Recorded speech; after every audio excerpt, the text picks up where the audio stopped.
Baik, terima kasih Pak Dr. Muhaimin SHMKN atas sambutan yang disampaikan. Selanjutnya memasuki acara inti, yakni adalah kuliah umum dengan tema peranan pendidikan agama Islam dalam pembentukan karakter profesi hukum yang berakhlakul karimah, yang dalam hal ini akan dipandu oleh moderator, yakni Bapak Dr. Khotibul Umam SHLLM selaku dosen dari mata kuliah PAI. Kepadanya waktu dan tempat kami persilahkan untuk memandu.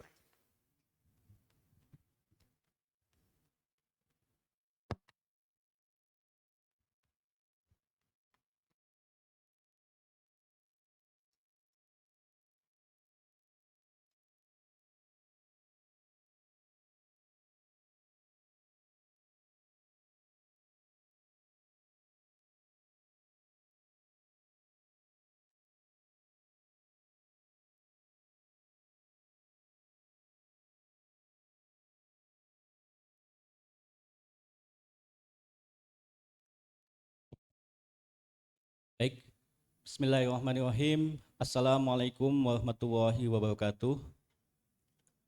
Alhamdulillahirrabbilalamin. Wabihi nasta'inu ala umuri dunya waddin. Assalatu wassalamu ala asrofil anbiya'i wal mursalin. Sayyidina wa maulana Muhammadin. Wa ala alihi wa sahbihi ajmain amma ba'du. Yang saya hormati para narasumber Profesor Dr. Kiai Haji Tulus Mustafa LC.MA. Beliau adalah guru besar UIN Sunan Kalijaga Yogyakarta dan juga pengasuh Pondok Pesantren Darul Hira Yogyakarta. Yang kami hormati Profesor Iwan Satriawan SH MCL PhD. Beliau adalah Dekan Fakultas Hukum Universitas Muhammadiyah Yogyakarta dan sekaligus alumni Fakultas Hukum Universitas Gadjah Mada. Pertama-tama marilah kita panjatkan puja dan puji syukur kehadirat Allah Subhanahu wa taala sehingga pada kesempatan pagi hari ini kita bisa berkumpul di Gedung B Auditorium Fakultas Hukum Universitas Gadjah Mada dengan selamat tanpa halangan suatu apa. Salawat dan salam marilah kita haturkan kepada junjungan kita Nabi Agung Muhammad SAW, para sahabatnya, keluarganya, dan mudah-mudahan kita semua selaku umatnya kelak akan mendapatkan syafaat dari beliau. Allahumma amin. Baik, untuk menyingkat waktu, karena ini juga hari Jumat ya. Konon katanya hari Jumat itu walaupun panjangnya sama dengan hari-hari lain, tetapi rasanya kok lebih pendek ya gitu ya. Maka kuliah umum dengan tema peranan pendidikan agama Islam dalam pembentukan karakter profesi hukum yang berakhlakul karimah akan langsung kita mulai. Namun sebelum itu sedikit saya akan menyampaikan riwayat singkat dari para narasumber. Yang pertama adalah Profesor Dr. Tulus Mustafa LC.MA.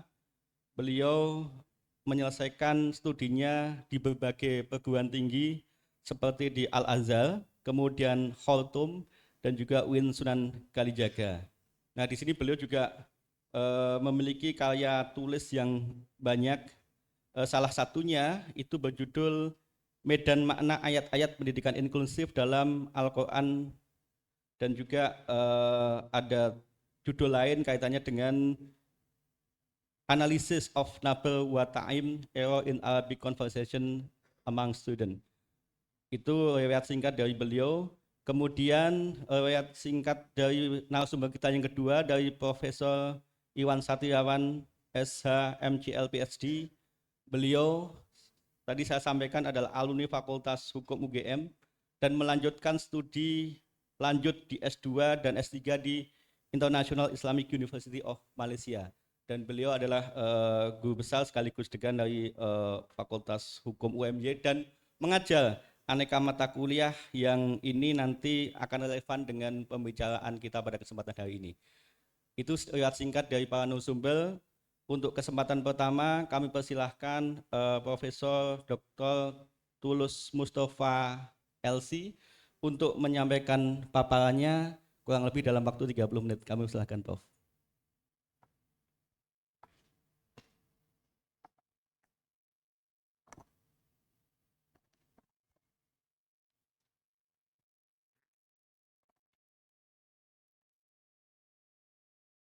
Bismillahirrahmanirrahim. Assalamualaikum warahmatullahi wabarakatuh.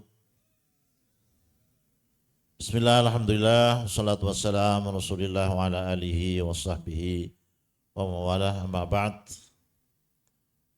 Para dosen, khususnya dosen PAI Fakultas Hukum Universitas Gadjah Mada,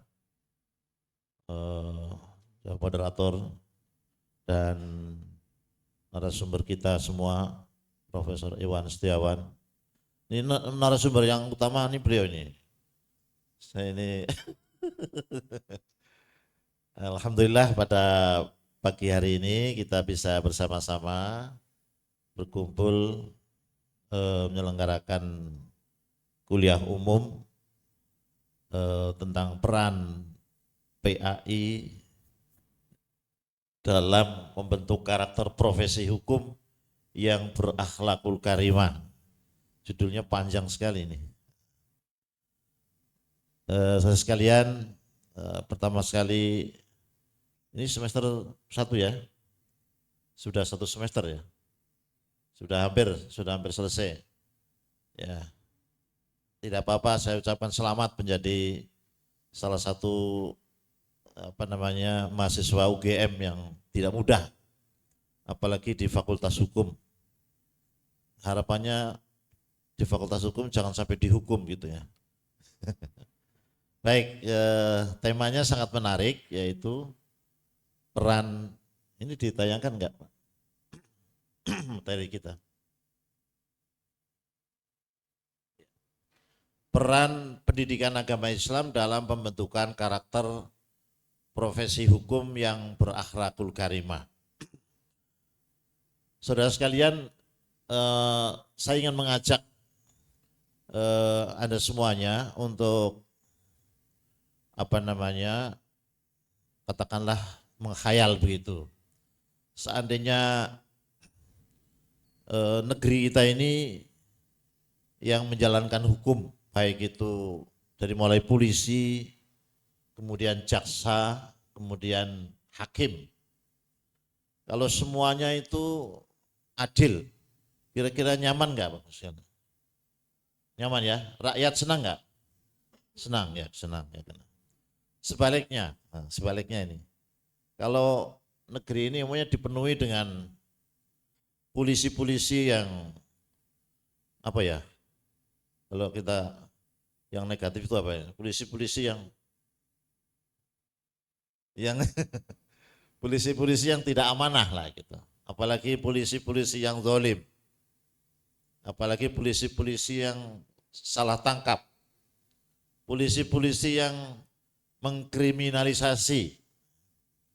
Kemudian jaksanya juga seperti itu. Hakimnya juga seperti itu.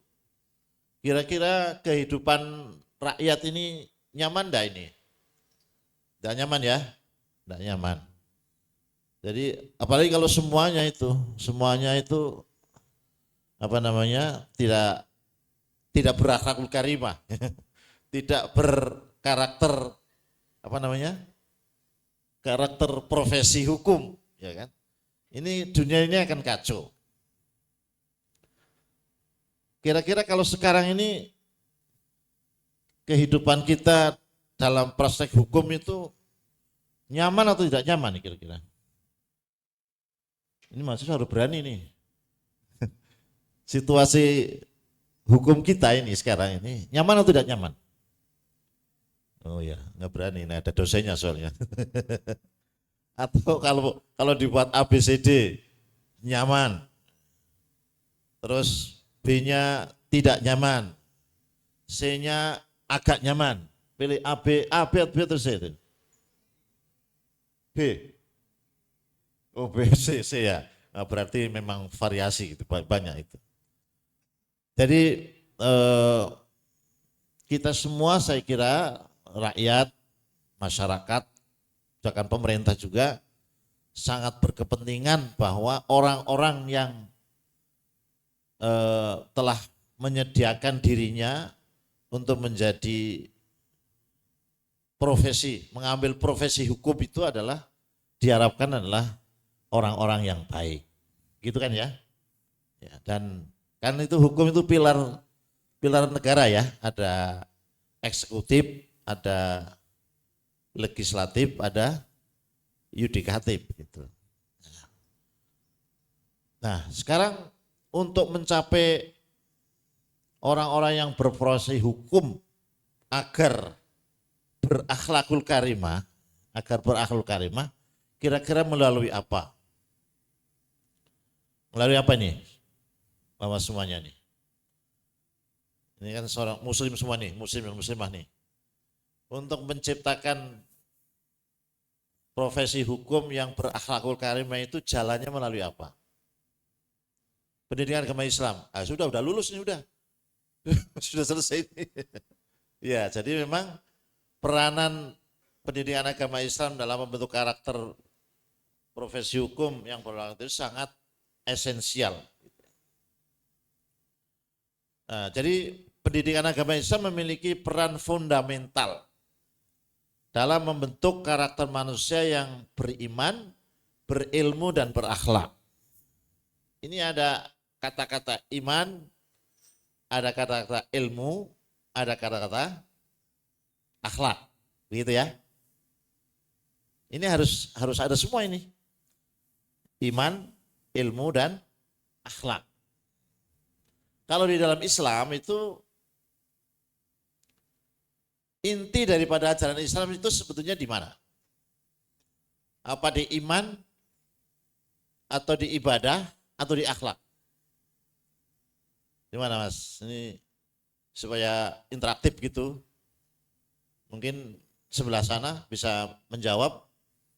Kira-kira inti ajaran Islam itu pada iman atau pada ilmu atau pada akhlak atau ada yang lain lagi mempunyai ibadah begitu. Mana yang mana nih? Di sebelah sana nggak ada jawaban? Sebelah sini baris pertama apa Mas? Akhlak. Wah sudah satu saja karena sudah benar nih. Sebetulnya inti ajaran Islam itu adalah pada akhlak.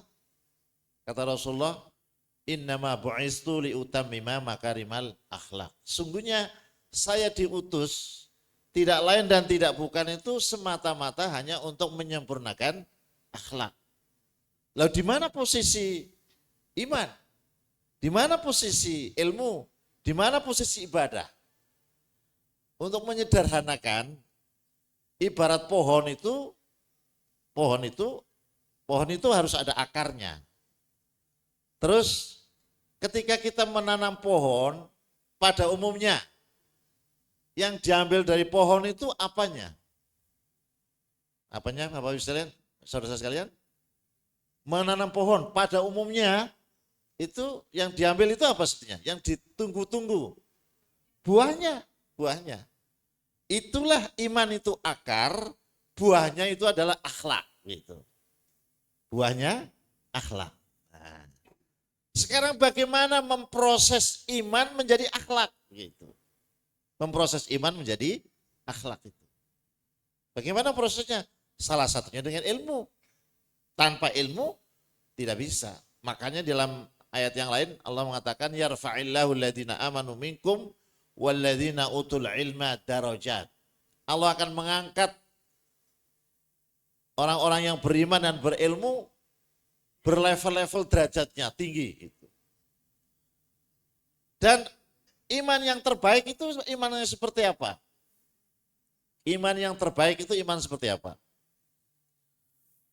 Lagi-lagi kata Rasulullah, akmalul mu'minina imanan ahsanuhum khuluqa.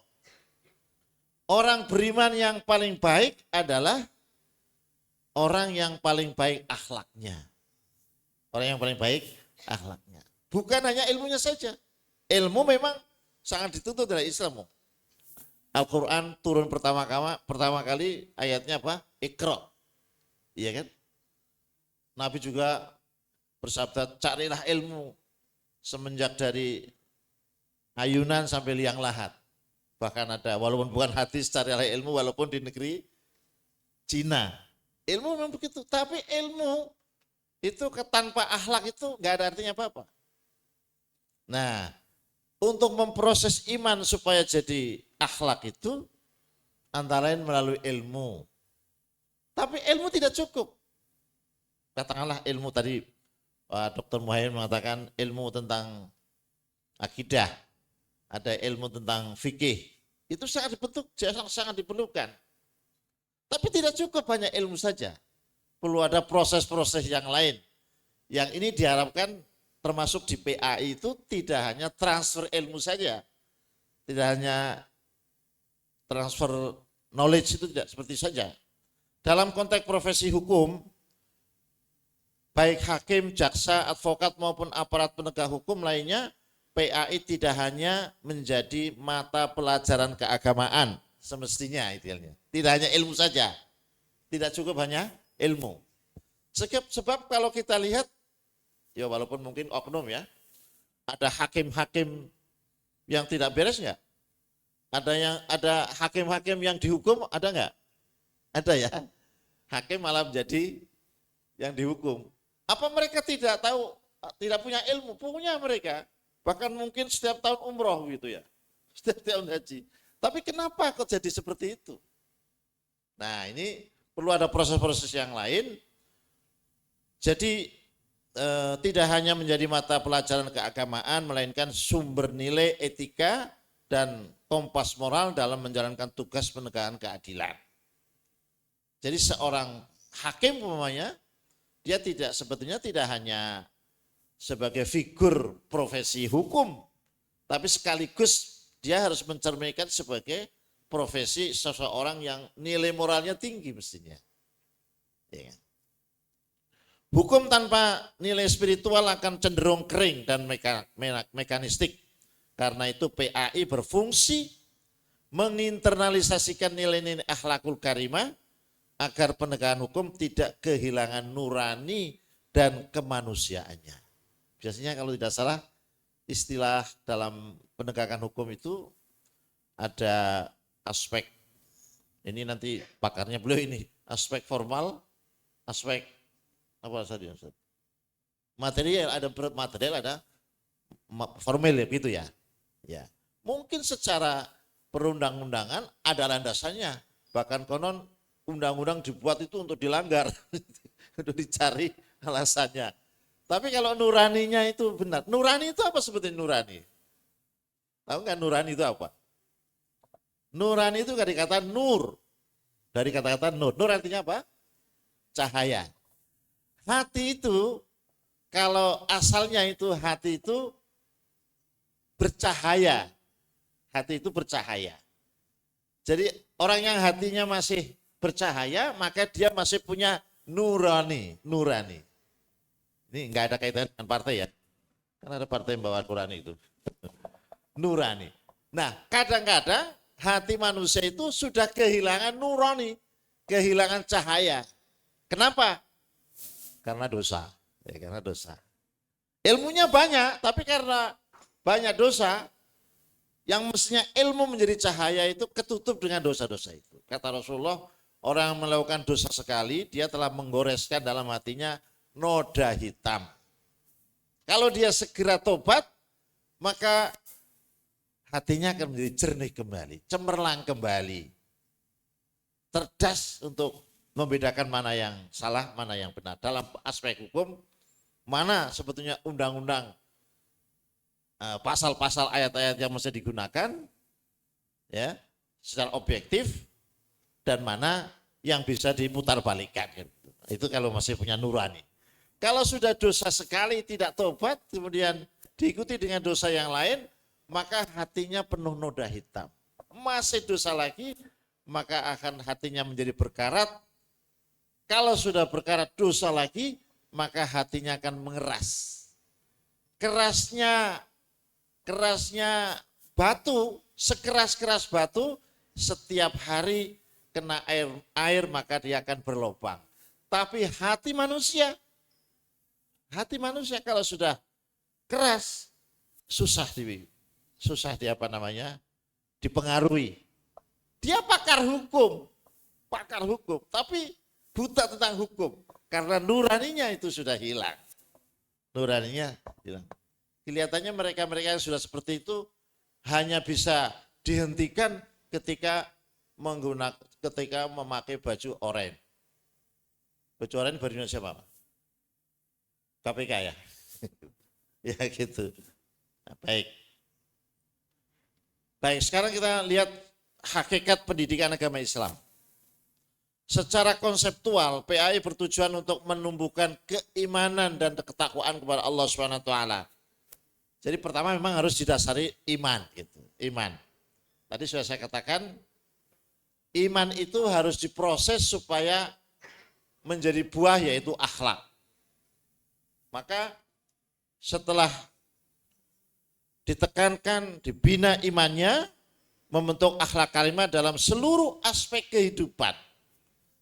Saudara sekalian, ternyata ibadah kita semuanya ibadah, sholat, puasa, haji, zakat, itu tidak semata-mata kegiatan ritual, tidak hanya kewajiban ritual.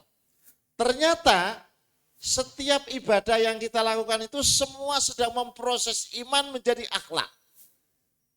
Memproses iman menjadi akhlak.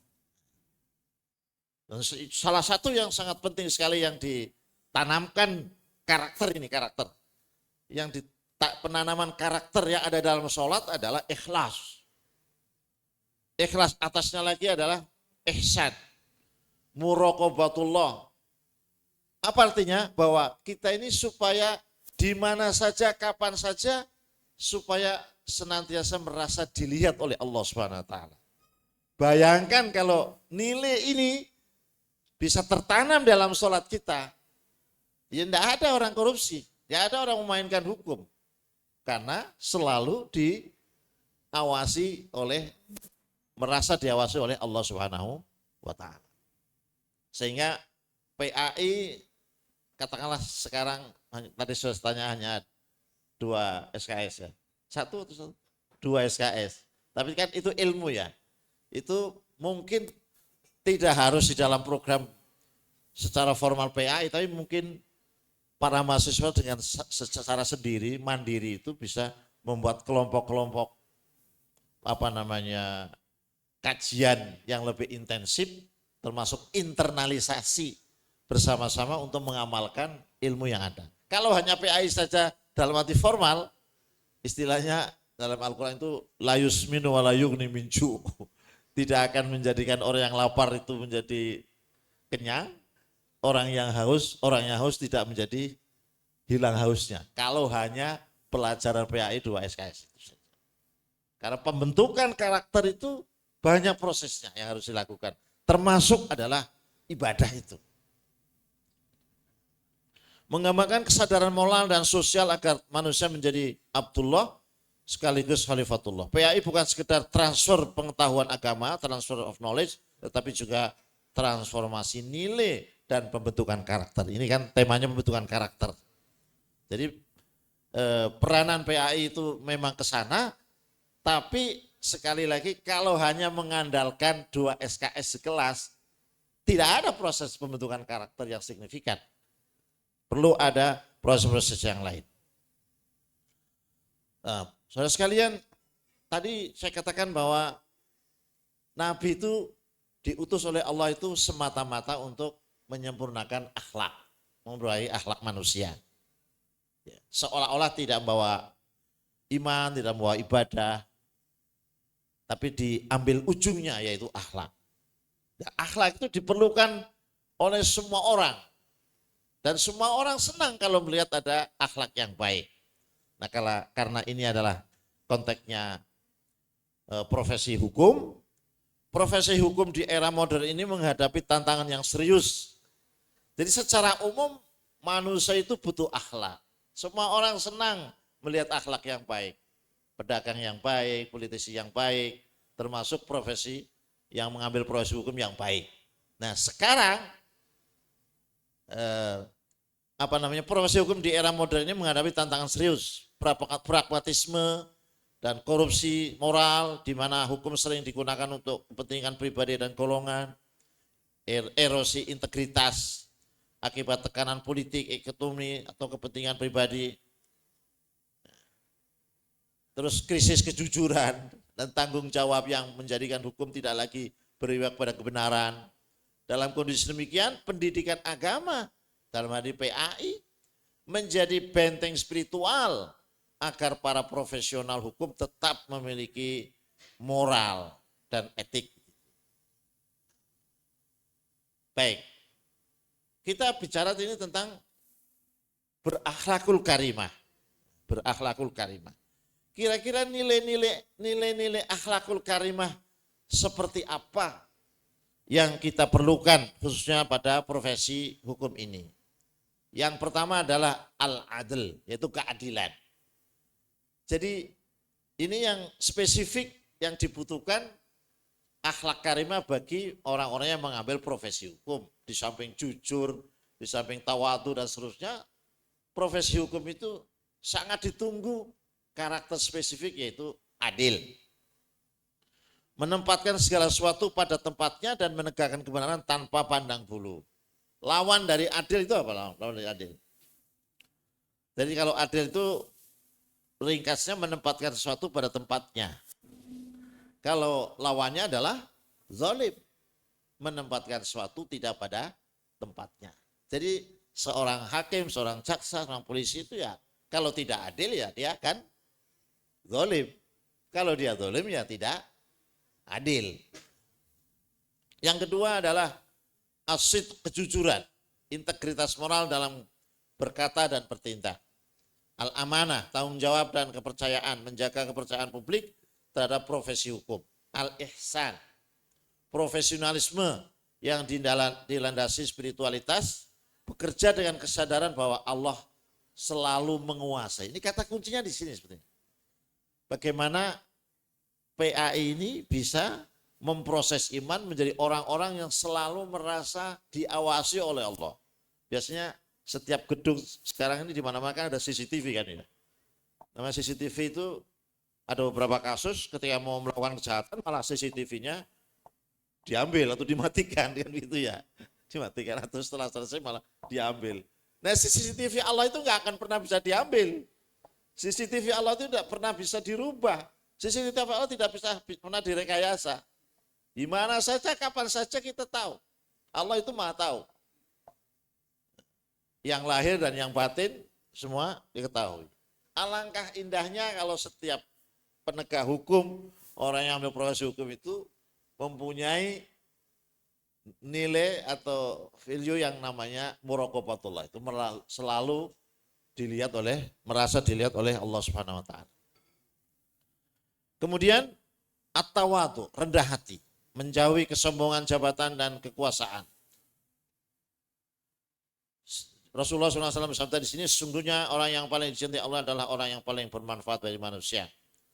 Jadi profesi hukum sejatinya menjadi ladang amal ketika dijalankan dengan akhlaknya. Jadi saya yakin saudara-saudara setelah mengambil hukum itu tidak hanya sekedar ingin jadi sarjana hukum atau menjadi hakim.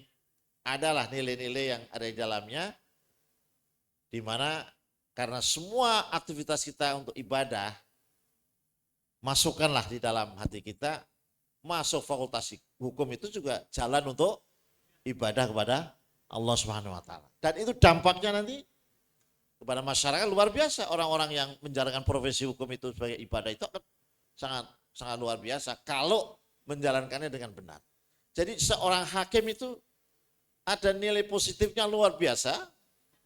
Sampai nanti di hari kiamat itu ada 7 golongan yang akan mendapatkan perlindungan dari Allah SWT. Tidak ada perlindungan kecuali perlindungannya. Salah satunya adalah al-imamul adil, imam yang adil. Imam di sini masuk di dalamnya juga hakim yang adil, gitu. Itu mendapat keistimewaan ketika hari kiamat itu. Tetapi kalau tidak seorang hakim umpamanya tidak menjalankan sesuai dengan ketentuan yang ada juga ancamannya. Nah, disebutkan dalam hadis itu, hakim itu ada 3. Kira-kira nanti milih yang mana ini? Milih yang mana di antara 3 ini? Hakim itu ada 3 jenis hakim. 2 di neraka dan 1 di surga. Banyak mana ini berarti? Ada 3, 2 masuk neraka, yang 1 masuk surga. Pilih yang mana ini? Pilih yang mana? Yang Masuk surga ya? Setuju semua ya? Setuju semuanya. Coba kita lihat. Mana yang masuk neraka dan masuk surga. 3, 2, malah yang masuk neraka. Berarti yang mayoritas masuk neraka ini. Nah, misalnya dari UGM semua ini calon surga semua ini. Gimana itu? Hakim yang tahu kebenaran lalu memutus dengan benar. Hakim yang tahu kebenaran lalu memutus dengan benar. Maka dia akan masuk surga. Ya. Sedangkan yang memutus tanpa ilmu dan dengan curang, ia di neraka. Jadi nilainya kalau adil itu sangat tinggi sekali, tapi kalau dia tidak menjalankan profesinya dengan baik, ngeri ini sekali. Jadi sebetulnya profesi mana saja juga ada seperti itu. Tapi hakim ini lebih dari profesi-profesi yang lain. Karena menentukan nasib banyak orang. Kadang-kadang orang yang sangat terdolimi, orang yang sangat lemah justru dikalahkan. Orang yang kuat dimenangkan. Peran pendidikan agama Islam dalam pembentukan karakter hukum berakhlak, kalau sudah habis saya diingatin 5 menit lagi. Okay. Baik. Jadi peran pendidikan agama Islam dalam pembentukan karakter hukum yang berakhlak, pertama sebagai landasan etika profesi hukum. Jadi bagus tadi ya, PAI secara umum tentang akidah, tentang ibadah diajarkan, tapi ada stressing moralitas seorang hakim itu seperti apa. Itu kalau dalam hukum Islam itu seorang hakim itu nggak boleh menerima sembarang tamu, itu nggak boleh itu. Orang yang sedang berperkara itu kalau sekarang tidak ketemu di rumah tapi ketemunya di kafe. Wah, sama aja itu. Ya. PAI menanamkan kesadaran bahwa hukum bukan sekadar aturan manusia, tetapi juga amanah ilahi yang harus ditegakkan dengan kejujuran dan keadilan. 2, sebagai pembentuk kesadaran spiritual dalam bekerja. Menyadarkan aparat hukum bahwa pekerjaannya bernilai ibadah.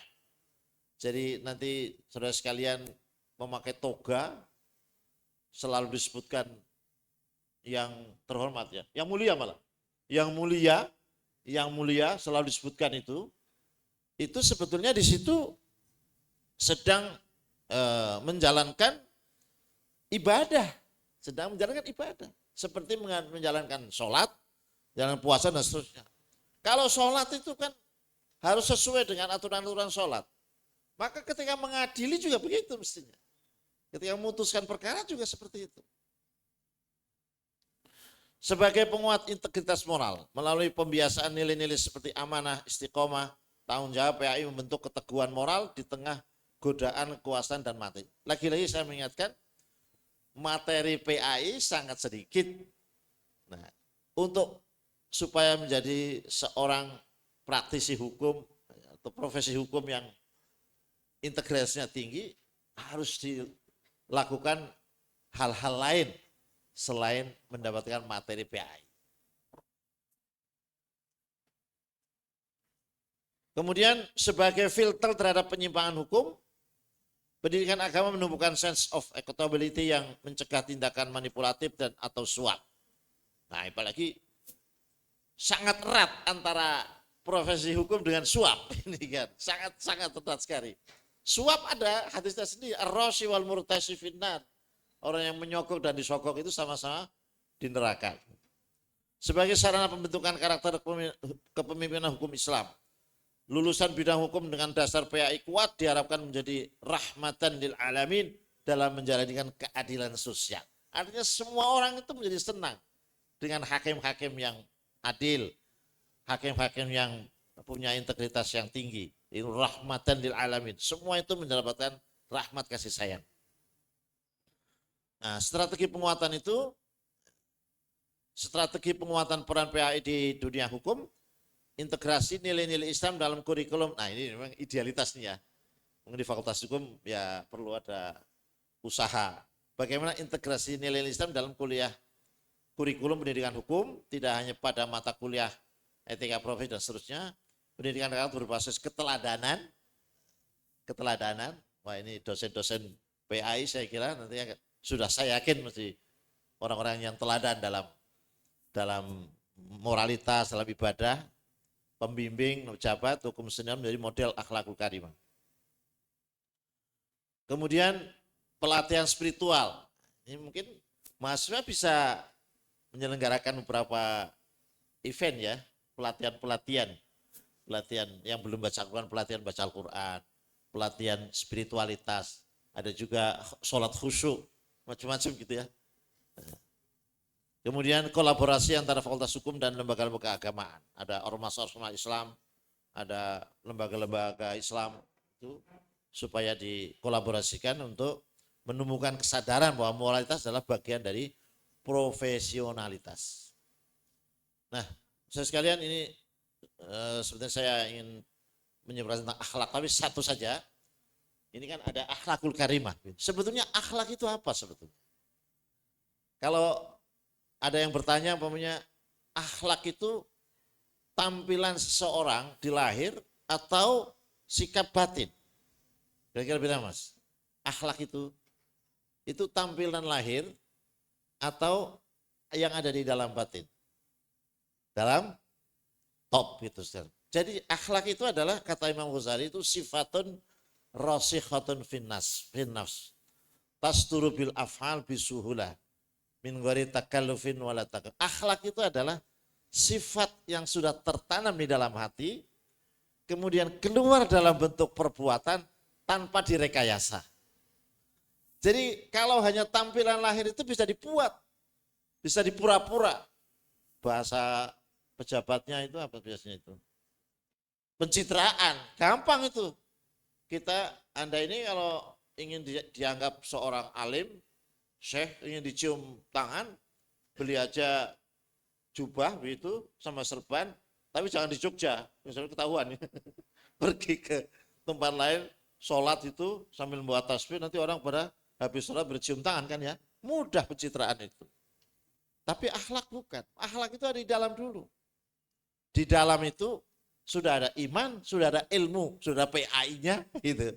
Sudah ada PAI-nya, sudah ada iman, sudah ada ibadah, itu akan menghasilkan akhlak. Yang keluar itu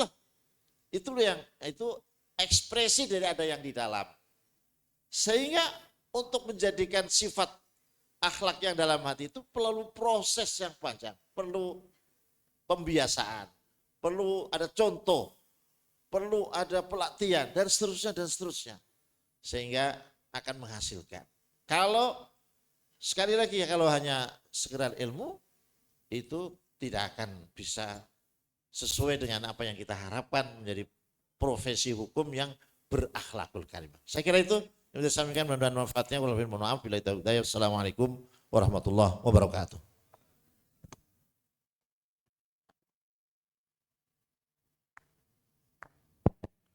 Baik, terima kasih Prof.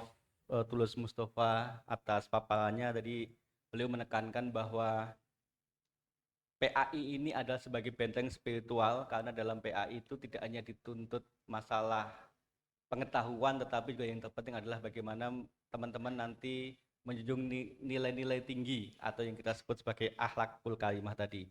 Jadi akhlak adalah buah daripada iman dan ilmu, dan mudah-mudahan nanti mas-mbak sekalian bisa menginternalisasikan itu dalam keseharian mbak sekalian dalam mengemban profesi hukum nantinya. Dan langsung saja untuk narasumber kita yang kedua, beliau adalah Prof. Iwan Satriawan PhD. Beliau alumni Fakultas Hukum dan kemudian selain akademis beliau juga berpraktek di dunia hukum, nggih, Prof. Iwan. Jadi nanti beliau akan menyampaikan kepada kita terkait dengan bagaimana sebenarnya profesi hukum itu untuk tetap menjunjung tinggi integritas. Ya. Nah, untuk menyingkat waktu kami persilakan saja Prof. Iwan untuk menyampaikan paparannya. Boleh bisa memakai ini juga. Ya.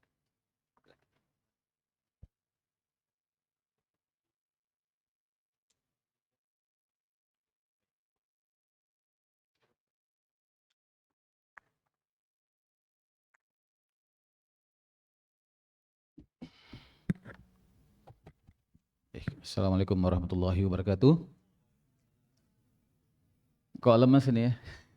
Saya ulang lagi ya. Assalamualaikum warahmatullahi wabarakatuh.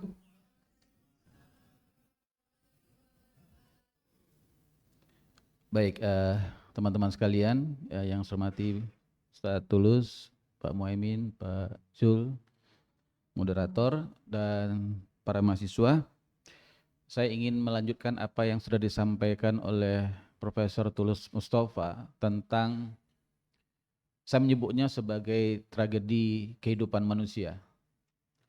Yang tadi disampaikan oleh Prof. Tulus tentang praktek korupsi, ya, itu adalah bagian dari tragedi kehidupan manusia. Kalau kita tanya sekarang, teman-teman sekalian, yang melakukan korupsi itu orang pintar atau orang bodoh? Orang pintar. Coba kita perhatikan data ya. Pelaku korupsi itu rata-rata adalah orang yang sudah minimal berpendidikan S1. Bahkan ada yang S2, bahkan ada yang S3, bahkan ada juga yang profesor. Nanti saya akan tunjukkan sedikit data korupsi ya. Yang korupsinya tidak 1 miliar ya, tapi sampai angka triliunan. Pertanyaan sederhananya adalah teman-teman sekalian, mengapa orang yang sudah pintar ya, sudah berpendidikan tinggi itu kemudian masih melakukan praktek korupsi?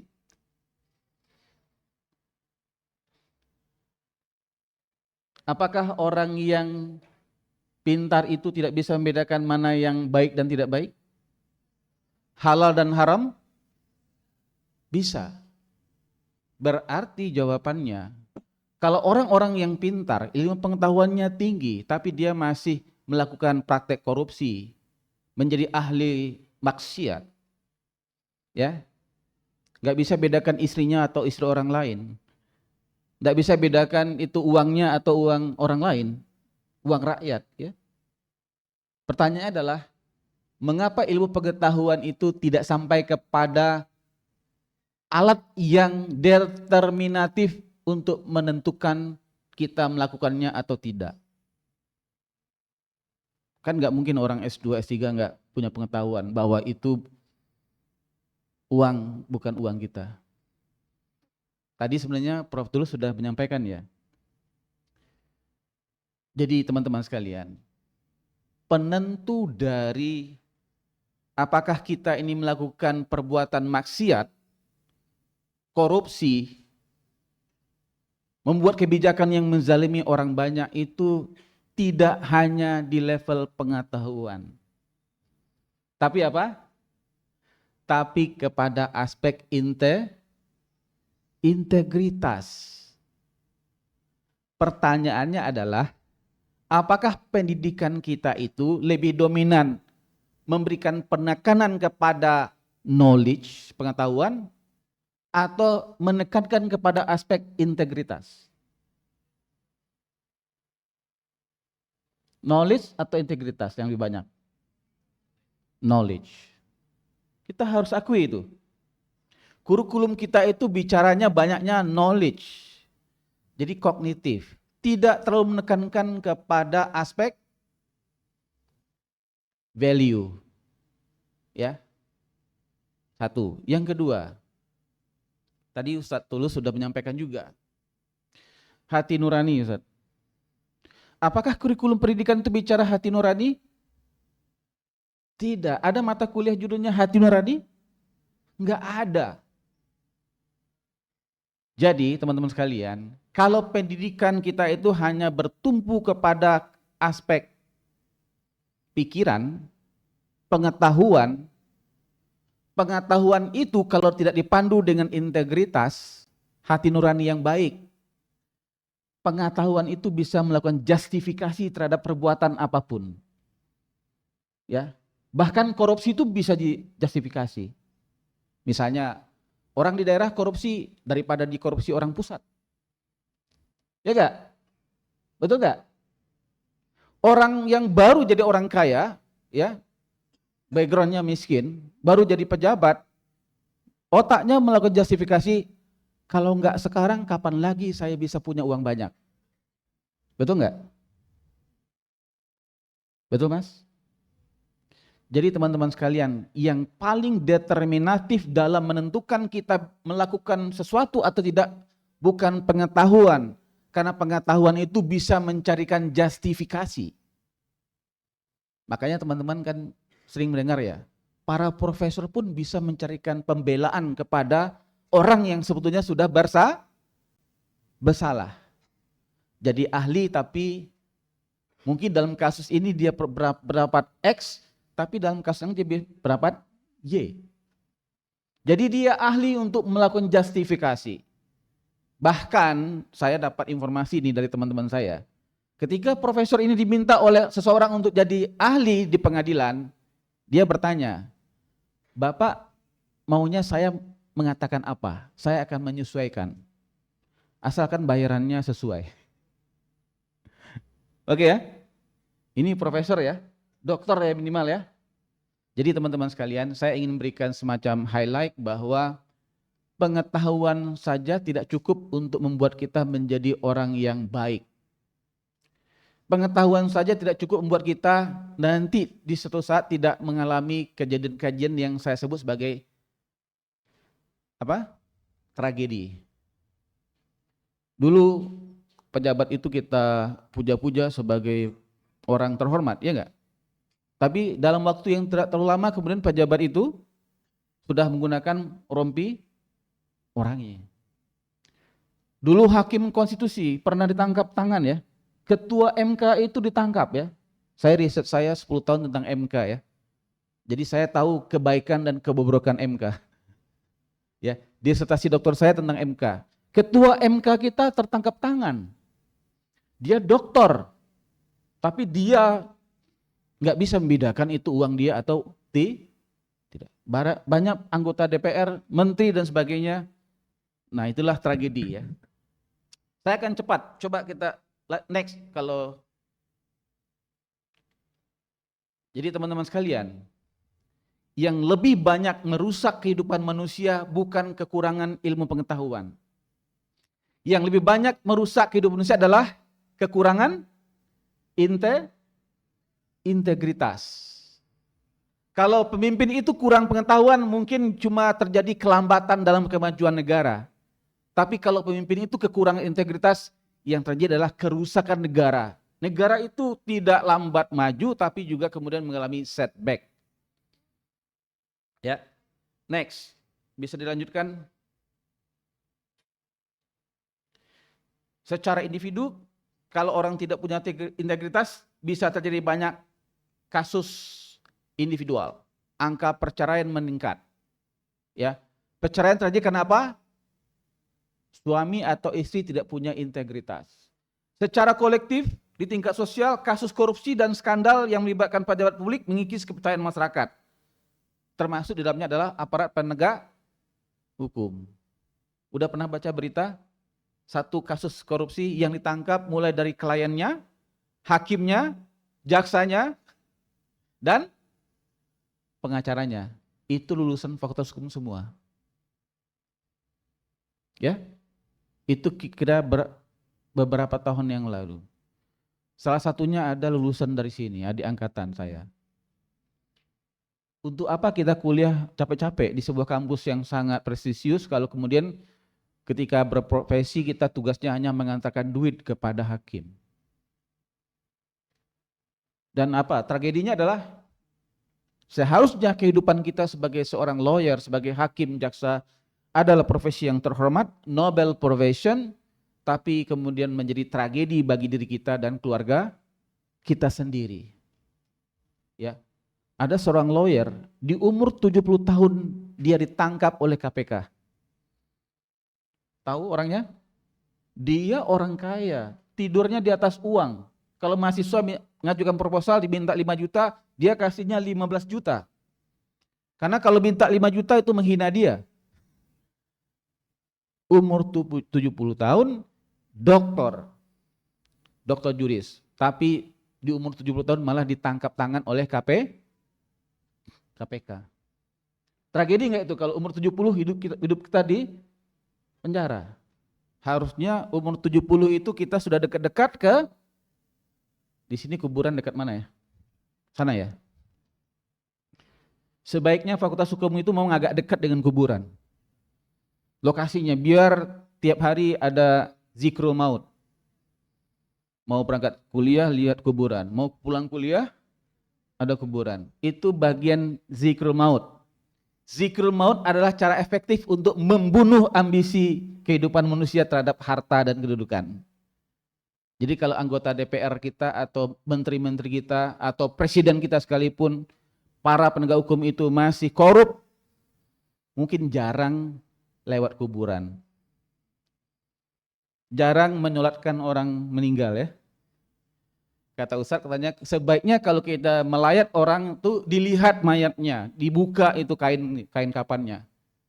Ya, supaya kita sadar bahwa ya dunia ini hanya sebentar. Oke, kita lanjutkan. Ada datanya korupsi. 5 kasus korupsi terbesar di Indonesia. Ruginya ratusan triliun. Sudah pernah lihat uang ratusan triliun? Belum, nanti insya Allah ya. Ya. Ruginya sampai triliunan ya. Kira-kira kalau uang triliunan itu tidak dikorupsi, dia bisa menggratiskan uang kuliah mahasiswa. Berapa ratus mahasiswa? Seperti yang terjadi di banyak negara sekarang kuliah itu tidak bayar. Ya. Tapi di negara-negara yang korupsinya banyak, uang kuliah makin lama makin mahal. Betul nggak? Karena uangnya diambil oleh orang-orang atau oknum tertentu. Tapi oknumnya banyak sekali. Biasanya oknum itu sedikit ya, tapi ini banyak. Kemudian ya, tragedi berikutnya adalah ketidakadilan dan kesenjangan sosial. Di negara yang orang-orangnya banyak tidak punya integritas, banyak orang kaya, sekaligus banyak juga orang miskin. Harusnya di negara itu boleh banyak orang kaya, tapi tidak ada orang miskin. Betul nggak? Kalau di negara itu banyak orang kaya, sekaligus banyak orang miskin, berarti ada yang salah dengan cara mengelola negara itu. Berarti negara-negara itu, negara kaya tapi banyak rakyat miskin, berarti uangnya di apa? Diambil oleh oknum tertentu. Ya elit ya. Bisa dilanjutkan, next. Ini contoh ya. Anak-anak pejabat luar biasa kayaknya ya. Mungkin satu keluarga bisa punya sekian mobil, tapi di luar sana banyak rakyat yang susah makan. Dan itu bisa berdampak kepada kekacauan dan disintegrasi sosial ya. Orang kemudian next. Penjarahan ya. Kemarin ada penjarahan ya. Ya alhamdulillah tidak seperti Nepal ya. Nepal itu lebih revolusioner. Kita tidak ingin terjadi seperti Nepal. Ya. Yang dihajar adalah para pemimpinnya dan anggota parlemennya dihalau ke sungai ya enggak? Bahkan ada yang rumahnya dibakar. Ya. Seharusnya para pejabat itu sudah bisa membaca tanda-tanda zaman. Pada titik tentu ada disintegrasi kekacauan sosial yang terjadi ketika ya kesenjangan antara orang-orang kaya dengan orang miskin sangat tinggi. Itu hukum sosial teman-teman sekalian. Ya, jadi mudah-mudahan nanti kalau teman-teman jadi pejabat bisa menjaga diri, menahan diri ya. Next. Untuk menyingkat waktu, saya ingin mengatakan bahwa salah satu yang memberi andil terhadap kerusakan sistem negara itu adalah di bidang hukum kita. Ya enggak?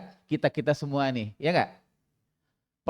Salah satu pelaku ya yang melakukan kerusakan di sebuah negara itu adalah orang-orang hukum. Ketika hakim sudah berganti dari hakim menjadi hubungi aku kalau ingin menang. Hakimnya hubungi aku kalau ingin menang. Ya. Lawyernya kita tidak bisa membedakan lawyer dan liar. Ya enggak? Beda tipis ya. You are lawyer or liar? Ya. Sometimes it is the same. Lawyer and liar. Tapi mudah-mudahan teman-teman menjadi lawyer yang tangguh ya, yang punya integritas. Kasus-kasus suap kebanyakan melibatkan ahli hukum. Bahkan sampai pengadilan ada ahli hukum yang membenarkan praktek korupsi. Ya digeser lah, ini administrasi aja. Ya enggak? Dengan kepintarannya. Ya ini kebanyakan yang kena itu hakim ya, terima suap ya. Di sini siapa yang mau jadi hakim ya? Yang masuk hukum itu kan ingin jadi hakim? Gak ada yang berani gara-gara Ustaz Tulus tadi menyebutkan hadis kursi di antara 3 hakim masuk neraka. Juga di kelas saya di UMB itu juga gitu. Kalau saya anak baru ini, dalam orientasi saya tanya, siapa yang mau jadi hakim? Nah, angkat tanganlah 10 orang ya. Lalu saya jelaskan, tahu nggak kalau 2 di antara 3 hakim itu masuk neraka? Terus saya tanya lagi di akhir kuliah, siapa yang mau jadi hakim? Berkurang ya angkat tangannya. Teman-teman sekalian, justru orang-orang baik itu harus jadi hakim. Kalau orang-orang baik tidak jadi hakim, maka hakim akan diisi oleh orang-orang yang tidak baik. Orang-orang baik itu harus jadi menteri, jadi presiden, jadi anggota DPR. Karena kalau tidak, posisi itu akan diisi oleh orang lain. Jadi tetap semangat ya teman-teman, jangan takut. Karena ada diskusi ya. Next. Nah, teman-teman sekalian, kalau baca bukunya Acemoglu dan Robinson, walaupun dia tidak tegas mengatakan di situ, sebetulnya adalah ketika sistem hukum itu runtuh, itu adalah bisa menjadi salah satu ciri-ciri negara gagal. Ya. Karena tidak ada yang bisa kemudian melakukan check and balances, ya enggak?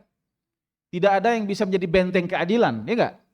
Kalau hukum itu bagus di sebuah negara, bolehlah politisi itu menjadi polisi yang korup, ya. Anggota DPR-nya atau menteri-menterinya korup, tetapi kalau lembaga peradilannya bisa menjadi benteng keadilan, masih ada yang bisa mengawalnya, menjaganya.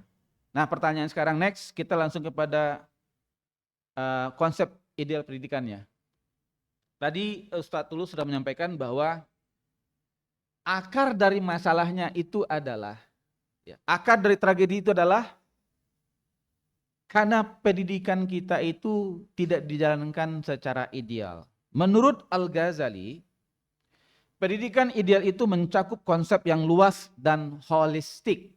Jadi kalau hanya kognitif pengetahuan saja, nggak pernah ada pendidikan tentang akhlak yang baik, kemudian pendidikan bagaimana hati nuraninya itu bisa berfungsi untuk memutuskan ini halal atau haram, dilakukan atau tidak, ya enggak?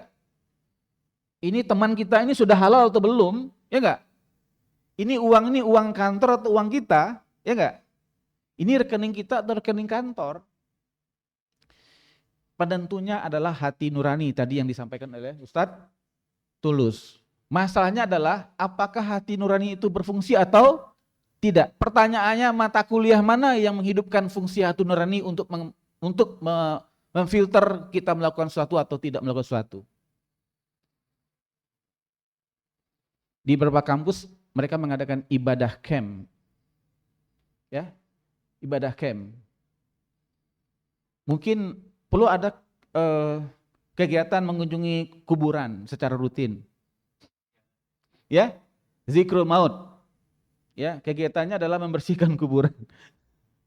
Di kampung kan biasa. Kalau saya tinggal di kampung itu biasa membersihkan rutin kuburan. Ya, membersihkan rumah masa depan. Ya. Apa yang dimaksud dengan pendidikan holistik? Yaitu menggabungkan aspek spiritual, intelektual, dan moralitas. Jadi Al-Ghazali tidak percaya kalau pendidikan itu hanya bertumpu kepada aspek intelektual, dia akan bisa menghasilkan orang yang baik. Orang yang punya integritas. Nggak bisa. Kalau hari ini banyak terjadi tindakan, polisi seperti tidak punya hati nurani untuk memukuli mahasiswa. Ya nggak? Saya mengatakan, ada yang salah dengan pendidikan mereka. So the root of the problem, of the human tragedy is rooted in education. Tetapi pendidikan yang dimaksud tentu tidak hanya pendidikan di kampus ya. Terlalu berat bebannya dosen di kampus. Tapi itu mulai dari keluarga, dari lingkungan, dari kita TK, SD, SMP, SMA sampai kita kuliah. Ya, jadi dia harus holistik. Pendidikan tidak hanya bertujuan untuk mentransfer pengetahuan, tapi juga membentuk individu yang seimbang secara spiritual dan moral. Pertanyaannya adalah kegiatan apa yang bisa membangun spiritualitas dan moralitas? Ya. Ada yang membiasakan wirid ya. Di kelompok-kelompok tertentu dia punya wirid. Kalau di Turki itu ada kelompok-kelompok sufi yang sampai ada tarian-tarian tertentu ya. Ada wirid-wirid tertentu yang mereka lakukan untuk membangun spiritualitas dan moralitas. Ada yang punya standar orang baik itu adalah kalau sholatnya rapi, tertib, ya enggak? Afdalus sholata ala waqtiha fil masjid. Ya, bukan sholatnya dirapel ya, sholat subuh dirapel dengan duha. Ya, itu tidak tertib, itu efisien. Oke, lanjut. Dalam pandangan Al-Ghazali, proses pembelajaran seharusnya tidak hanya mengisi pikiran dengan informasi, tetapi juga membuka pintu ke dalam jiwa, sehingga memungkinkan pertumbuhan spiritual. Ya, selain itu di dalam penelitian Hanifah, Al-Ghazali menekankan pentingnya membangun fondasi moral yang kuat dalam pendidikan. Baginya, pendidikan yang berhasil adalah yang mampu membentuk karakter yang baik dan moralitas yang tinggi pada muridnya. Wah, ini berat sekali tugasnya kita sebagai dosen nih, ya. Kalau tidak, ya kita jadi berdosa juga sebagai dosen. Teman-teman sekalian, jangan merasa berat ya. Tentu kurikulum Fakultas Hukum tidak akan bisa memberikan semuanya. Tapi teman-teman bisa juga kena melengkapinya dengan mengikuti kajian-kajian yang lain. Syukur kalau kampus menyediakan fasilitas itu, ya. Dalam pikiran Al-Ghazali, kesadaran spiritual memegang peranan penting dalam proses pembelajaran. Spiritual itu artinya tadi Ustaz Tulus sudah menyampaikan. Saya banyak highlight aja. Itu adalah kalau dalam bahasanya orang di Malaysia sana, tauhidik paradigm. Kalau ayatnya Iqra bismi rabbikal ladzi khalaq. Bacalah dengan menyebut nama Tuhanmu. Jadi kalau kita belajar enggak hanya sekedar belajar. Makanya kalau belajar mulai dengan baca doa. Supaya niatnya itu memang belajar itu ya, Iqra bismi rabbikal ladzi khalaq. Jadi dia membawa dampak kepada diri kita. Ilmu yang baik itu adalah membuat kita lebih baik secara spiritual. Kalau ilmu itu membuat kita lebih tidak baik, makin jahat, berarti itu ilmu hitam, ya enggak? Kenapa jadi ilmu hitam? Karena ketika belajar kita enggak baca doa, ya enggak? Apa bedanya orang menikah dengan orang berzina? Bedanya orang menikah sama orang berzina apa? Sama-sama kawin kan? Yang bedakannya apa? Orang menikah itu ada ijab kabulnya. Ada doanya, betul nggak? Jadi seringkali hal-hal sederhana yang kita lupakan. Sebelum belajar kita membaca doa. Mudah-mudahan dengan baca doa ilmu kita itu menjadi ilmu yang bermanfaat untuk kita. Ya, betul-betul mendekatkan diri kita kepada Allah. Ya. Dan kalau kita meninggal ketika sedang belajar, itu jihad fisabilillah. Tapi kalau tidak pakai doa, kalau kita meninggal enggak jihad fisabilillah dong. Ya enggak? Di sini banyak orang rantau ya. UGM tuh banyak orang rantau. Saya dulu merantau dari Padang ke Jogja. Nilai merantau saya dari Padang ke Jogja sampai saya kembali ke Padang itu man kharaja fi thalabil ilmi fahuwa fi sabilillahi hatta yarja. Nilai saya berjalan dari Padang ke Jogja dan kembali lagi ke Padang itu fahuwa fi sabilillah hatta yarja. Jadi nilainya adalah jihad fi sabilillah. Jadi belajar itu, kuliah itu tidak hanya sekedar kita ingin mencari ijazah. Ya, kalau ijazah bisa kita cari di pasar Beringharjo. Ya. Kalau hanya sekedar mengejar ijazah. Tolong diingatkan kalau waktunya sudah tinggal 5 menit, Mas. Oke, saya lanjutkan. Nah, sekarang pertanyaannya adalah, bagaimana mengadopsi konsep pendidikan holistik Al-Ghazali ini ke dalam proses pembelajaran di pendidikan tinggi hukum? Ya, ini saya mau share dengan bagian hukum Islam nih. Mudah-mudahan kita nanti bisa mengadakan joint program, Pak. Joint program bisa jadi workshop, seminar, riset dan sebagainya. Saya jadi dekan ini sudah prodi yang kedua. Ya, jadi bisa cerita sedikit.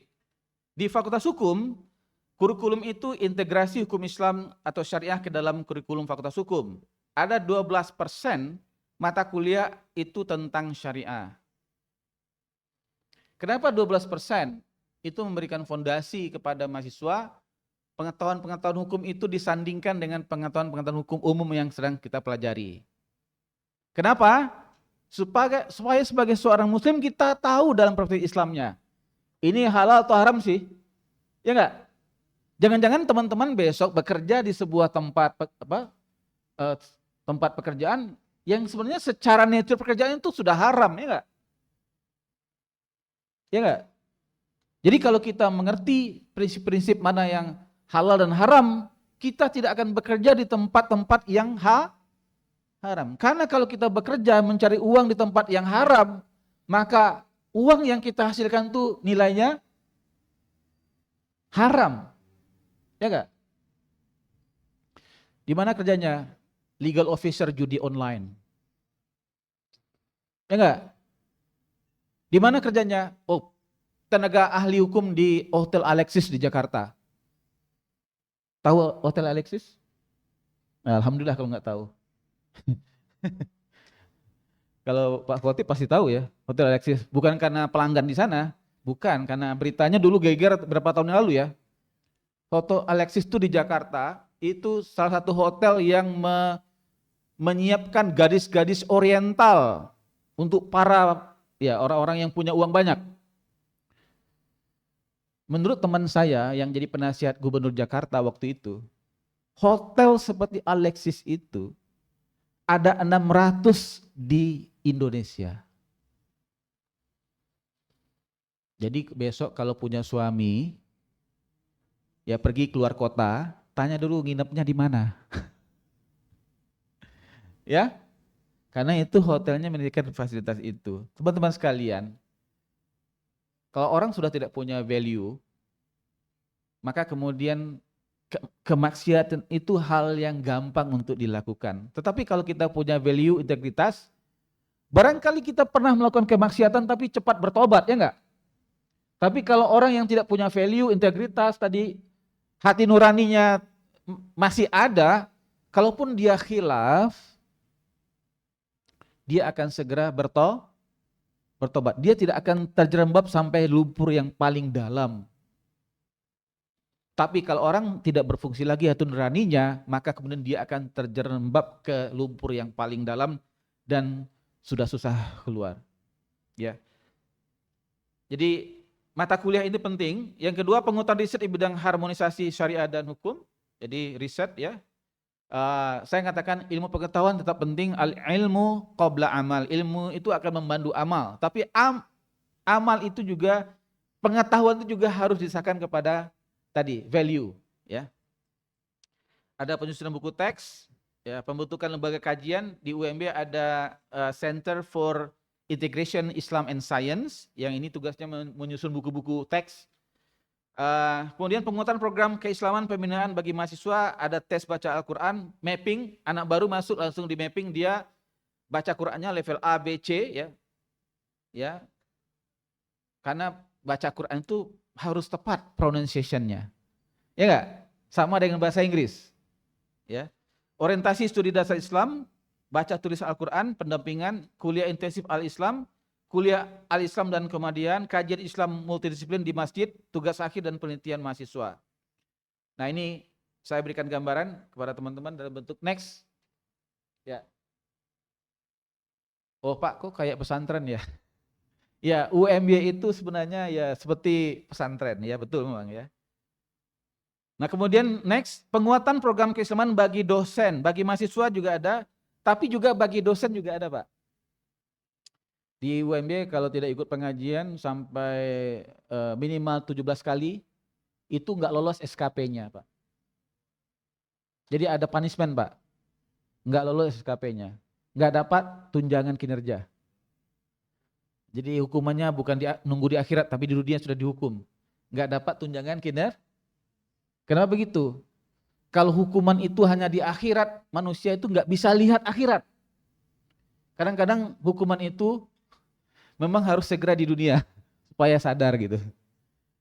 Kalau di akhirat sudah terlambat ya. Mau dihukum dunia atau di akhirat? Ya, tapi kalau bisa tidak dihukum di dunia dan di akhirat. Caranya apa? Belajar agama dengan serius. Mata kuliah pendidikan agama itu bukan mata kuliah iseng. Enggak Pak?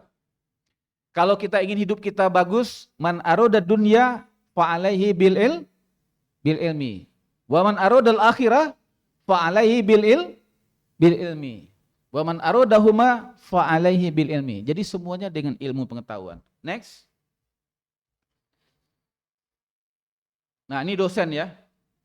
Dosen itu juga ada program tadarus dan tahsinnya.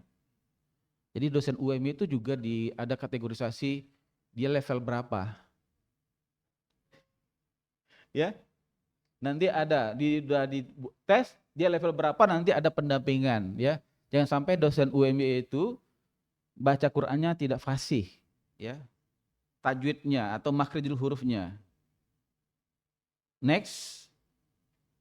Nah, ini banyak sekali ya di UMB, makanya nanti itu kayak pesantren memang iya. UMB itu sebenarnya adalah kampus, dalam tanda petik juga ada elemen pesantrennya.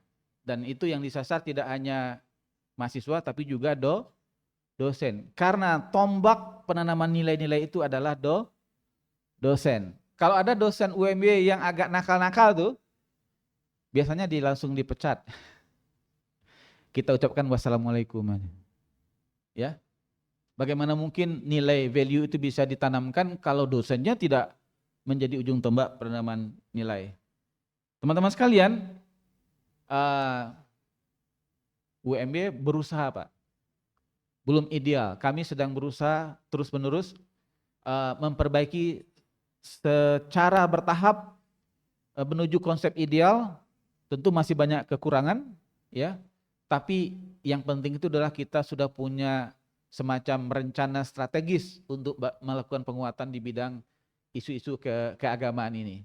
Tentu kalau teman-teman bertemu dengan anak UMB, oh kata Pak Iwan itu banyak agenda keislaman kok masuk UMB kayak gini. Iya, karena background masuk UMB itu juga dari background keluarga yang macam-macam, ya enggak? Mereka bukan berasal dari keluarga yang semuanya adalah keluarga yang sudah bagus keislamannya. Justru kami ingin mendidik mereka itu supaya ada sibeghah, ada celupan ketika mereka 3-4 tahun di UMB. Saya kira di UGM pun seperti itu. Saya dulu menyelamatkan diri di sini adalah dengan aktif di keluarga muslim Fakultas Hukum. Saya itu majelis suronya Fakultas Hukum.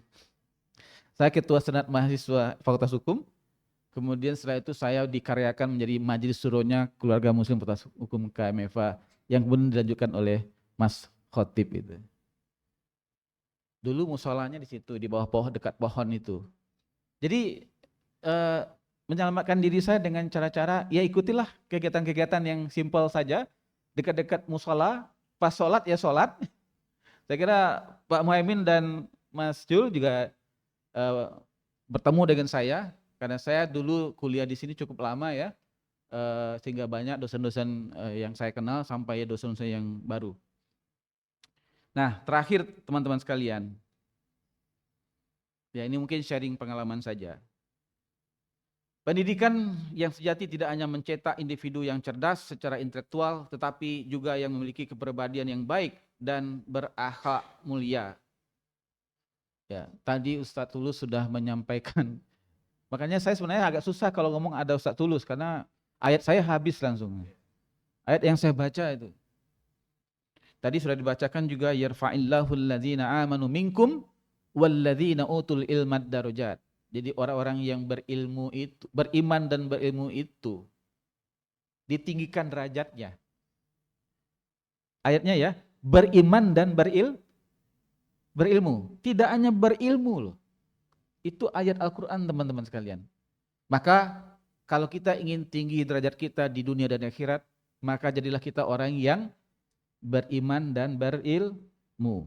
Usahanya apa? Usahanya adalah berusahalah holistik dan seimbang dalam mendidik diri kita, mentarbiyah atau mendidik diri kita. Kalau tidak cukup di fakultas hukum karena kurikulumnya terbatas, maka kita banyak sekali kajian-kajian yang bisa kita ikuti. Banyak sekali program-program keislaman yang bisa kita ikuti. Bahkan sekarang kita bisa, sekarang banyak kajian-kajian di YouTube yang bisa kita ikuti. Perkembangan teknologi itu membuat kita sekarang itu tidak harus mencari sumber pengetahuan Islam itu melalui pertemuan secara langsung. Ya, bisa juga dengan menggunakan fasilitas digital yang banyak. Ya. Moralitas adalah fondasi yang harus dibangun dalam pendidikan, karena tanpa moralitas yang kuat, pengetahuan dan kecerdasan seseorang dapat digunakan dengan cara yang merugikan diri sendiri dan orang lain. Itulah tragedi yang terjadi sekarang. Semakin tinggi derajat stratanya S1, S2, S3, bahkan profesor, tapi itu tidak berbanding lurus dengan akhlaknya. Ya enggak? Bahkan semakin tinggi pendidikannya, semakin daya rusaknya tinggi juga. Kalau orang-orang yang tidak pintar hanya punya daya rusak kecil, tapi kalau orang-orang pintar dengan gelar yang mentereng itu, dia bisa merusak dirinya dan bangsa ini dengan cara yang lebih sadis dan membawa kerusakan yang lebih luas kepada masyarakat. Saya kira demikian yang bisa saya sampaikan. Wallahu a'lam bishawab. Assalamualaikum warahmatullahi wabarakatuh.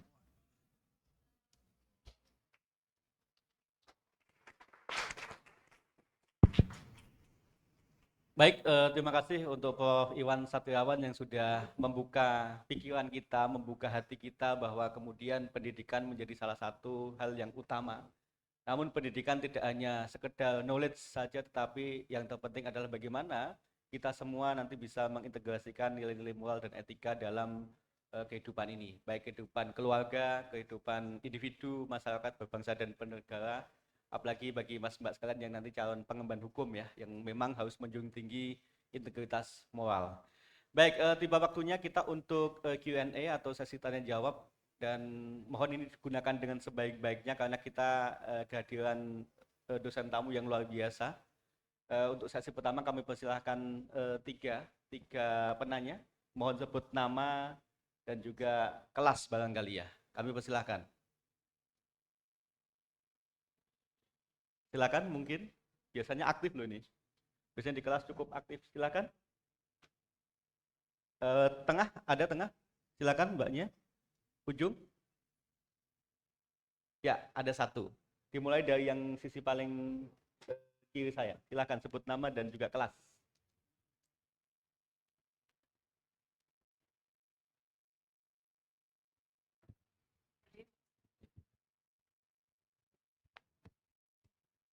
Assalamualaikum warahmatullahi wabarakatuh. Waalaikumsalam warahmatullahi wabarakatuh. Perkenalkan, saya Raditya Zabrana Satriawan dari kelas PAIC. Salah satu akhlakul karimah itu kan al-adl, Pak ya. Al-adl, di mana itu maksudnya menaruh satu pada tempatnya. Nah, di mana tempat yang tepat untuk barokah, Pak? Soalnya sedikit cerita dari saya. Menurut pengalaman saya dulu, saya itu orang yang aktif dalam mengkritisi sistem pendidikan di tempat saya mencari ilmu, Pak. Ketika saya menyampaikan dengan sopan santun, itu tetap dibilang tidak barokah, Pak. Tidak barokah. Nah, padahal menurut saya konsep dasar dari barokah sendiri adalah bertambahnya kebaikan. Nah, apakah dengan saya mengkritisi sistem ini kebaikan tidak bertambah? Gitu, Pak. Apakah dengan mengkritisi sistem ini saya tidak berakhlak? Nah, gitu, Pak. Jadi di mana letak yang tepat untuk barokah, Pak? Mungkin sekian dari saya. Assalamualaikum warahmatullahi wabarakatuh. Baik, waalaikumsalam warahmatullahi wabarakatuh. Berikutnya tadi yang tengah. Silakan. Ya, sebut nama dan kelas. Assalamualaikum warahmatullahi wabarakatuh. Waalaikumsalam warahmatullahi wabarakatuh. Perkenalkan, nama saya Alia Juli Pramana dan saya dari kelas PAID. Dan di sini saya izin untuk menanyakan bahwasanya seperti yang kita ketahui bahwa kehidupan mahasiswa ini dapat terbilang sedikit gelap atau menakutkan. Nah, karena itu kita tuh mengalami adanya proses transisi. Banyak sekali yang mengesampingkan dari kepercayaan atau keagamaan, sehingga pada akhirnya mereka ini meremehkan adanya ibadah itu sendiri dan menganggap bahwa pendidikan agama itu sudah tidak penting. Nah, di mana kita juga dapat mengetahui bahwa di dunia perkuliahan ini juga terdapat tahap goyah atau akan kepercayaan atau keagamaan sehingga banyak terjadi konversi agama. Nah, menurut Bapak Tulus dan Bapak Iwan, bagaimana cara kita ini dapat membangkitkan kembali keimanan tersebut agar tidak mudah goyah dengan adanya lingkungan sekitar yang tidak dapat kita kendalikan seperti itu. Terima kasih. Baik, terima kasih Mbak Alia ya. Berikutnya paling kanan, belakang tadi silakan. Ya.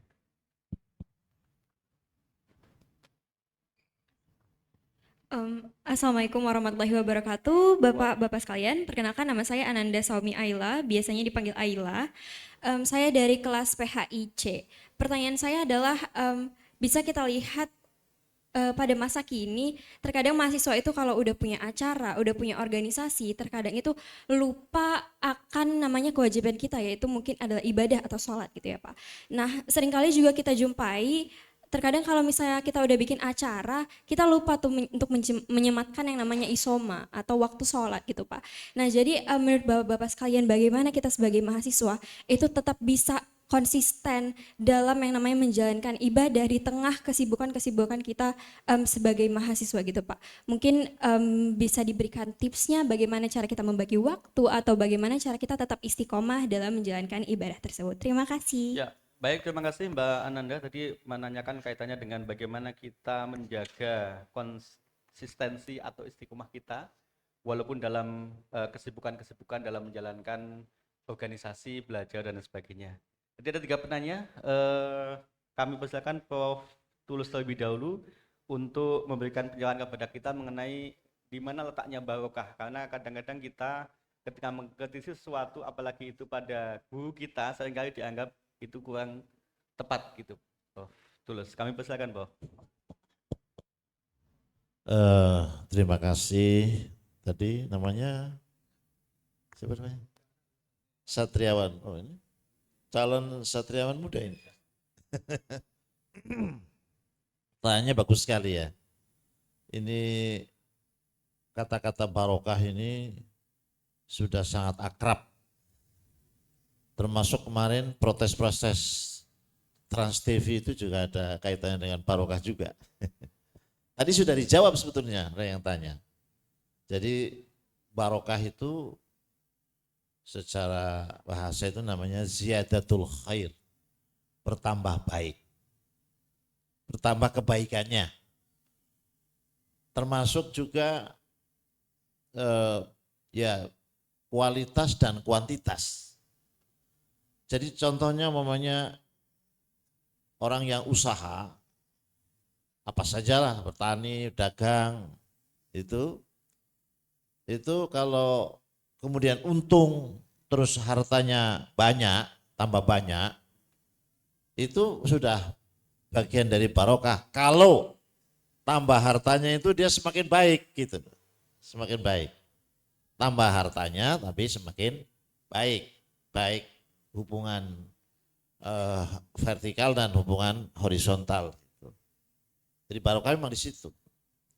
Jadi barokah itu hasil dari suatu kita melakukan ibadah, aktivitas, kemudian barokah. Kalau di kalangan santri, ada santri tadi kan ada yang santri, kan kelihatannya Mas Riwan ini santri ini kelihatannya. Iya. Itu nilai barokah itu sangat dipegang. Saya dulu seorang santri itu sangat khawatir kalau ilmunya tidak barokah. Artinya bisa jadi dia hafal Al-Quran. Tidak mesti loh orang hafal Quran itu baik, itu tidak mesti. Iya kan? Ada orang hafal Quran murtad juga ada gitu. Mungkin belajar fikih dan seterusnya, ilmunya banyak. Tapi begitu pulang di masyarakat, sedikit-sedikit berkurang habis. Hilang, itu namanya nggak barokah. Tapi ada santri, ini kalau santri ya, ini santri. Itu kalau dia ketika di pesantren itu tadi menyinggung adab thalabul ilmi, adab mencari ilmu. Adab itu banyak, adab dengan guru sopan santun, adab makan, hartanya juga halal gitu. Ilmunya ketika di pesantren tidak seberapa. Tapi ketika pulang itu ada santri, ada yang belajar. Terus dia buat pesantren kecil, tambah lagi. Dan ilmunya pun bertambah. Dan itu ada literasinya, ada sumbernya. Dalam hadis berkatakan, man amila bima alima razaqahullahu malam ya'lam. Orang yang mengamalkan ilmu, walaupun sedikit, mengamalkan ilmunya, dijalankan ilmunya, dia akan diberi rezeki ilmu-ilmu yang tidak dipelajari. Kalau di pesantren, Mas Satriawan mesti tahu itu. Ilmu itu dua, kalau terminologi pesantren, terminologi tasawuf itu. Ada ilmu kasab, ilmu yang diperoleh dengan baca, dengan mendengarkan, dan seterusnya. Ada ilmu laduni. Ilmu laduni itu ilmu yang langsung diberikan oleh Allah. Kadang-kadang kita ini sedang ngomong-ngomong begini, tidak terencana, tiba-tiba muncul. Pertanyaan ini kadang-kadang yang dapat ilmu itu bukan yang tanya, yang menjawab itu juga diberi ilmu oleh Allah kadang-kadang begitu. Tiba-tiba saja. Jadi tadi yang barokah ilmu itu sedikit, tapi dia terus bertambah dengan dia rajin baca, dengan dia rajin diskusi dan seterusnya. Kan ada sama-sama S1, begitu S1 langsung kerja, dia bilang alhamdulillah saya sudah jadi sarjana, buku saya sudah saya lego di shopping. Udah nggak baca lagi udah. Nah itu nggak berkah itu. Nah, itu kira-kira begitu ya. Jadi berkah itu efek dari adab apa namanya aktivitas beramal. Salah satunya adab thalabul ilmi, dan yang penting sekali itu adalah harta yang dimakan oleh seorang mahasiswa, oleh orang santri, itu kalau halal itu nanti ilmu sedikit tapi terus berkembang. Tidak hanya ilmu agama saja. Ya kan banyak orang yang S1 kemudian dia rajin belajar, bisa nulis, bisa berkarya, bisa buku dan seterusnya. Nah, itulah barokah. Nanti kalau tadi kan harta ya, pada anak begitu juga. Orang tua yang hartanya berkah, anaknya banyak itu kalau dilihat kerjanya begitu. Kerjanya hanya tani. Tani saja menggarap sawah orang lain. Kenapa anaknya semua sarjana semuanya? Itu barokah itu.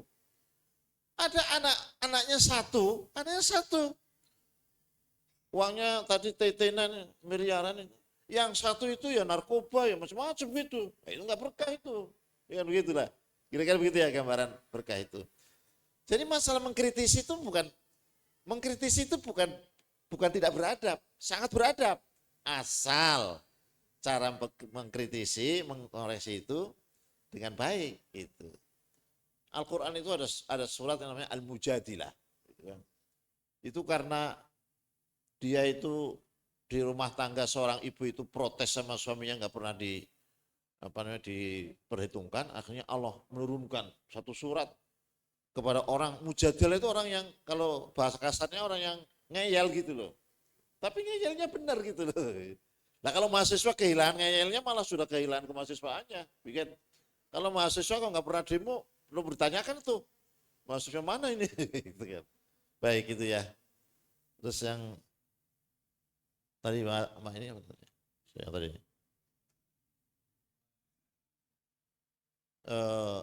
Bagaimana? Oh iya, ibadah supaya banyak hal. Tapi satu kunci nanti ditambah oleh Prof. Setiawan tadi. Salah satu yang penting sekali itu adalah mencari teman baik. Mencari teman baik. Pasti di antara teman-teman kita itu ada yang baik. cari yang terbaik. Cari yang terbaik. Dan itu dilakukan bukan hanya seperti kita orang awam. Sahabat-sahabat Rasul itu kan imannya udah kelas the best gitu kan. Generasi terbaik itu adalah generasi sahabat. Nabi kemudian para sahabat. Satu orang sahabat Abu Bakar saja kalau ditimbang imannya itu lebih berat imannya Abu Bakar. Tapi di antara sahabat itu karena khawatir imannya turun, ibadahnya turun, dia ngajak sahabat-sahabat yang lain dengan kata-kata mereka, ijlis bina nu'min sa'ah. Mari kita duduk bersama-sama untuk merenungkan iman kita. Kalau kita kan sering punya kongko-kongko sering ya. Salah satunya ngompol. Sering ngompol enggak? Sering ngompol enggak? Ngompol itu maksudnya ngomong politik. Ngomong politik ya kan. Terus ngomong apalagi ekonomi, ngomong apa itu biasa. Kalau kita di kampung ronda. Ya kan bermalam-malam itu kita bisa. Pertanyaannya kita sebagai orang mukmin, Mbak, pernah enggak ketemu punya obrolan iman? Pernah enggak? Nah itu. Jadi kalau itu cari teman yang terbaik untuk diajak ngobrol-ngobrol iman. Kalau ketemu tidak hanya apa kabar Mbak, baik, gimana hobinya apa, tidak hanya itu. Kalau itu ketemu itu bagaimana imanmu hari ini. Nah, itu. Pernah nggak begitu? Belum ya? Coba itu. Cuman nanti perlu diprolog gitu. Mungkin dengan bahasa yang sederhana perlu ada MOU. Cari yang baik-baik 5, 4 atau berapa itu. Saya kok lihat Anda itu Masya Allah. Kalau saya traktir hari Senin, maaf saya sedang puasa. Masya Allah. Kamu itu kok kalau ada azan langsung ke masjid. Ada apa sih? Nah, cari orang-orang itu. Kemudian mau nggak MOU dengan saya? MOU apa maksudnya?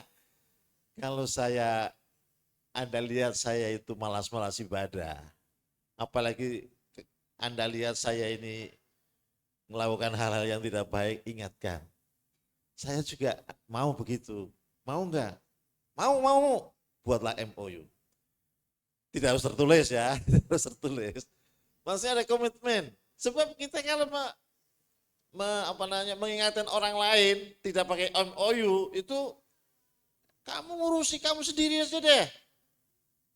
Ngurusin saya, ngapain ngurusin saya? Biar aja saya itu terserah saya kan begitu. Tapi kalau ada komitmen tidak begitu. Ketika diingatkan kemarin boncengan dengan siapa kamu itu? Itu. Urusan apa kamu itu? Kapan itu? Loh itu kakak saya kok. Nah jadi gitu. Jadi MOU. Kalau kosnya dekat, begitu ada azan. Nah kalau setiap azan saya nggak ke masjid, tolong ya ketok ya pintunya. Iya oke, ketok. Tapi kalau nggak ada MOU, siapa ini? Lagi nyenyak gitu kan. Gitu. Ini saya kira bagus sekali kalau bisa ya. Saya juga melakukan seperti itu ketika di muda itu karena terjaga itu karena punya teman-teman baik gitu. Sebab teman-teman itu sangat, ibaratnya teman itu kan kalau baik itu seperti kita masuk ke toko minyak wangi, parfum, iya kan? Apakah setiap orang pergi ke toko minyak wangi beli? Mungkin nggak beli, tapi begitu keluar dari toko minyak wangi harum, ya kan? Tapi kalau pergi tukang las gitu, ya itu kadang-kadang kita nggak ada apa yang las tapi juga kena api dan seterusnya. Ya, saya kira yang lain, Prof. Baik, terima kasih. Monggo Prof. Iwan bisa menambahkan. Baik, terima kasih atas pertanyaannya. Yang barokah, yang tadi berat pertanyaannya sudah dijawab oleh Profesor Tulus. Saya mungkin ke Alia ya. Saya jawabnya dengan hasil riset di Amerika ya. Profesor saya itu berkunjung ke Amerika, dia seorang ahli Islamic Family Law dan berjumpa dengan Profesor Family Law juga di Amerika. Profesor di Amerika ini melakukan riset tentang mengapa angka perceraian di Amerika itu sangat tinggi. Ya. Hasil risetnya adalah melis 10 penyebab perceraian. Yang pertama sebabnya apa? Perbedaan keyakinan. Orang itu menikah dengan orang yang tidak satu keyakinan. Jadi di Amerika secara empiris itu dibuktikan dengan riset, faktor utama penyebab perceraian adalah karena perbedaan keyakinan. Karena di Amerika terbiasa orang itu menikah beda agama. Kalau orang menikah beda agama berarti dia tidak menganggap agama itu penting. Kalau dia menganggap agama penting, dia akan menikah dengan orang yang satu agama. Saya punya pengalaman teman begitu. Menikah dengan orang beda agama. Akhirnya bercerai juga di Indonesia. Jadi ini studi empiris ya, nggak doktrin ya. Maka Al-Quran itu udah benar. Menata hubungan pribadi aja, ya menikahlah dengan orang yang satu keyakinan. Yang satu keyakinan aja juga bisa bercerai nggak? Apalagi yang beda keyakinan. Jadi tidak melulu itu urusan cinta ya. Ya nggak? Cinta itu hanya ketika pendekatan aja. Ya, kamu itu adalah segalanya. Kamu hanya satu-satunya. Itu ketika mau pendekatan, tapi ketika sudah menikah biasanya baru kelihatan belangnya. Ya enggak? Dan hanya yang bisa menekan itu tidak terjadi perceraian adalah kalau ada prinsip-prinsip yang kita jaga bersama. Jadi menurut saya itu penting kita buktikan secara empirik bahwa agama itu sangat penting. Sekarang saya tanya lagi Mbak Alia dan teman-teman semua. Negara mana di Asia ini yang kehidupannya paling bagus, sejahtera, maju di Asia? Jepang, Korea. Jepang, Korea yang paling the best. Sekarang saya tanya lagi, negara mana yang angka bunuh dirinya paling tinggi? Jepang, Korea, Taiwan. Kalau mereka tuh sejahtera, bahagia, if they are happy, why they kill themselves? Why they commit suicide? Kenapa orang itu kalau dengan pertumbuhan ekonomi yang sangat bagus, dengan kemajuan teknologi yang luar biasa, ya enggak? Sejahtera. Kenapa angka bunuh dirinya tinggi? Karena enggak ada agamanya. Ya enggak? Dia secara fisik, secara peradaban material maju, tapi secara spiritual kosong. Nah, kita itu punya itu sebenarnya. Tapi seringkali kita silau melihat peradaban material orang lain. Lalu kita tinggalkanlah peradaban spiritual kita. Kita mengejar, padahal yang kita kejar itu punya problem yang kita tidak punya. Ya enggak? Jadi jangan mudah silau juga dengan peradaban yang lain. Kita ini punya peradaban yang baik. Yang orang lain akui kadang-kadang. Karena basisnya adalah bangsa ini bangsa yang religius. Ya, jadi menurut saya agama itu penting. Secara empiris sudah dibuktikan ya enggak? Dan silakan lihat di YouTube sekarang betapa banyak orang-orang yang ada di barat dan di negara-negara yang sekarang itu banyak orang sekuler dan ateisnya itu yang masuk Islam. Apalagi yang ateis. Yang ateis itu sebenarnya tinggal satu langkah lagi sudah Islam dia. Karena ateis kan tidak ada Tuhan. Berarti dia sudah baru sampai la ilaha. Ya tinggal satu step lagi, illallah. Jadi jangan gumunan kalau melihat orang ateis ya. Oh, I am atheist. Oke, jadikan teman baik, ceramahin. Ajak ke Ustaz Tulus, insya Allah dia masuk Islam. Karena tinggal satu langkah lagi. Ya. Nah tadi saya setuju dengan Ustaz Tulus. Kita ini manusia.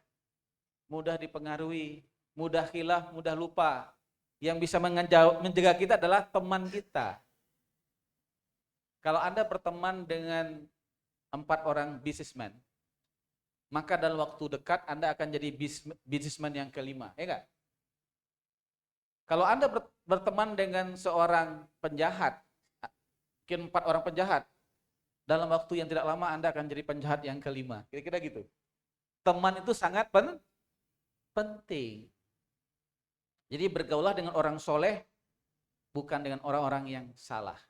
Bedanya soleh dan salah sedikit aja. Terakhir ibadah Saya kira tadi sudah disinggung Ustadz ya. Nah ini barangkali yang kurang kita biasakan. Saya juga begitu, kadang-kadang ibadahnya harus kita anggap ibadah itu seperti kita punya jadwal kuliah. Kenapa kita setiap ada jadwal kuliah, kita tertib ya. Bahkan ada yang keluar karena ada kelas yang lain. Takut dengan jadwal kuliah. Kenapa kita tidak takut dengan jadwal ibadah? Kalau saya tinggalkan jadwal ibadah ini, Allah nih marah ini, tidak hanya dosen. Yang di atas ini. Kayak menggampangkan yang di atas. Siapa yang sebenarnya lebih besar di dunia ini? Ya, kita sering menyebut Allahu Akbar. Nah, ibadah itu kita anggap seperti kita punya jadwal kuliah. Kalau itu bagus persepsinya tentang ibadah, bukan hanya rutinitas, insya Allah kita ibadah itu gak berat. Ya, itu baru ibadah yang wajib. Ya, apalagi ibadah sunat. Ya, teman-teman gini aja, ukur aja. Mungkin saya mengambil alih sedikit Ustadz ini. Kalau kita sholat subuhnya itu sudah sering terlambat, berarti kita sedang ada masalah dengan spiritualitas kita. Ya enggak? Kalau kita 1 minggu itu nggak pernah sholat tahajud, berarti baterai spiritualitas kita lagi soak. Ya enggak? Itu ukur aja. Apalagi yang wajibnya ya. Jadi mulailah dari yang wajib-wajib dulu. Setelah itu kemudian kalau Anda ingin higher level of quality as a Muslim, maka ibadahnya juga akan lebih tinggi. Terakhir saya penutup ya. Kalau kita ingin menaklukkan dunia, bukan dunia yang menaklukkan kita. Kalau koruptor itu dia ditaklukkan oleh dunia. Ya. Kalau kita ingin menaklukkan dunia seperti Muhammad Al-Fatih, yang bisa menaklukkan simbol peradaban dunia di Istanbul, Konstantinopel. Who is Al-Fatih? Pernah baca CV-nya Muhammad Al-Fatih enggak? Ada yang pernah baca CV-nya Muhammad Al-Fatih? Who is he? Kita harus baca. Kenapa orang di usia 22 tahun itu bisa menaklukkan superpower dunia? Saya baca di perpustakaan saya ketika kuliah di Malaysia, di perpustakaan ditulis, who is Al-Fatih? Dipajang gitu. Al-Fatih itu ketika dia kecil, dia sudah hafal Al-Quran. Al-Fatih itu dia belajar ilmu-ilmu agama yang basic.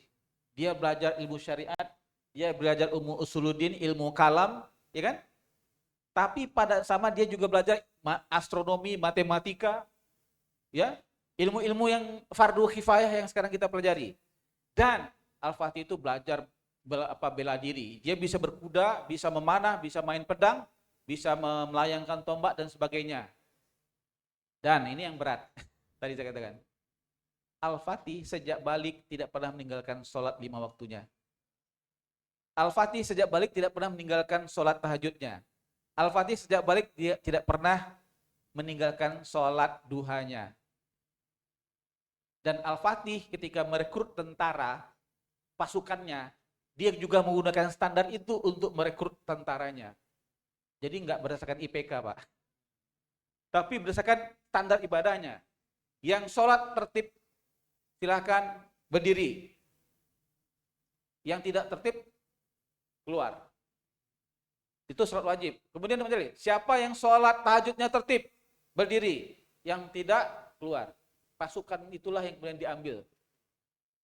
Pasukan itulah yang bisa menaklukkan benteng Konstantinopel. Teman-teman sekalian, kalau kita ingin menaklukkan dunia di dalam profesi kita di bidang hukum, ya, tetap menjadi orang yang punya value, tapi bisa menggunakan profesi itu dengan baik untuk tadi supaya barokah profesinya, maka kita harus menjaga keseimbangan tadi, keseimbangan pengetahuan, keseimbangan aspek ibadah, dan keseimbangan sosial, bertemalah dengan orang-orang baik. Wallahu a'lam. Terima kasih. Baik, kita berikan tepuk tangan kepada beliau berdua. Terima kasih Prof. Tulus, Prof. Iwan. Tadi kalau saya ambil kata kunci atau frasa kunci yang bisa kita bawa pulang adalah bahwa kita senantiasa harus selalu menambah kebaikan ya, ziyadatul khair. Kemudian upayakan untuk selalu bertemu, berkumpul dengan teman-teman yang baik, karena disitulah kita bisa nasihat menasihati dalam hal kebajikan, kemudian menjunjung tinggi prinsip-prinsip dan juga akhlakul karimah. Dan tadi yang bisa tangkap dari Pak Iwan adalah kita perlu memupuk semangat dalam ibadah disertai semangat dalam menuntut ilmu, karena dari situlah kita akan berhasil dalam kehidupan ini dan juga kehidupan yang akan datang, yaitu kehidupan di akhirat kelak. Demikian mungkin yang bisa kami sampaikan, karena ini waktunya juga sudah habis mendekati sholat Jumat. Dan dari saya dalam memoderatori acara kuliah umum pada kali ini, banyak kekurangan kehilafan, mohon maaf yang sebesar-besarnya. Terima kasih Prof. Iwan, Prof. Tulus, mudah-mudahan tidak kapok ke sini nanti kalau kami undang lagi. Terima kasih, saya akhiri. Billahi taufiq wal hidayah. Wassalamualaikum warahmatullahi wabarakatuh. Waktu saya kembalikan kepada pembawa acara. Terima kasih Pak Khotib atas telah memandu acara pada kuliah umum pagi hari ini. Selanjutnya yaitu ada penyerahan sertifikat dan kenang-kenangan yang dalam hal ini diwakili oleh Pak Yulkarnain Harahap. Untuk para pemateri monggo dapat berdiri ke depan.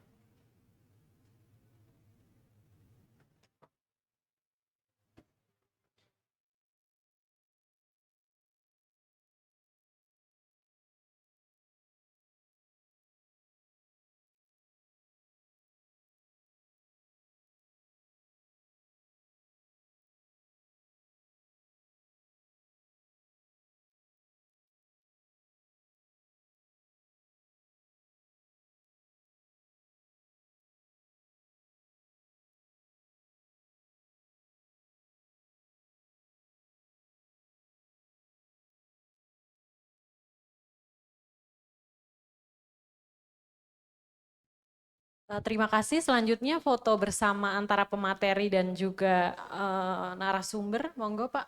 Pakmu ke depan mungkin. Ya, di tengah sini Pak Khotib. Iya.